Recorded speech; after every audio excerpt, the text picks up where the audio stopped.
hərə öz səviyyəsində dində fəqihdən söhbət gedir.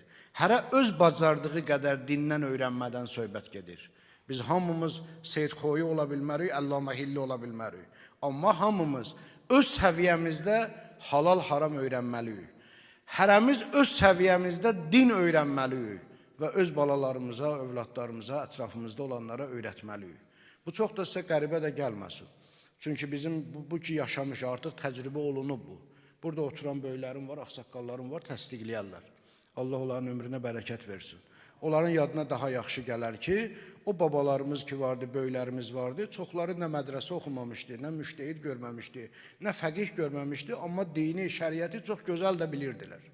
Halalı, haramı çox gözəl bilirdilər. Öz səviyyələrində çox qəşəng bilirdilər.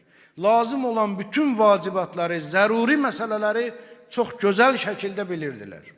Gündəlik vacibatların gözəl şəkildə bilirdilər ki, günaha düşməsinlər, günahdan uzaq olsunlar.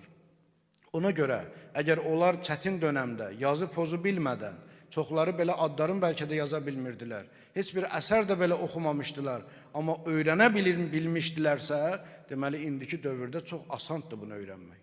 Hər kəs öz səviyyəsində, öz bacardığı qədər dindən öyrənə bilər. Əgər biz vaxtında övladlarımızı, balalarımızı, cavanlarımızı, xalqımızı, millətimizi düzgün dində maarifləndirməsək, o zaman başqalarına möhtac olacaqlar, başqalarına da möhtac olsalar, onları azğınlığa aparacaqlar, zəlalətə aparacaqlar və nə çox da aparırlar.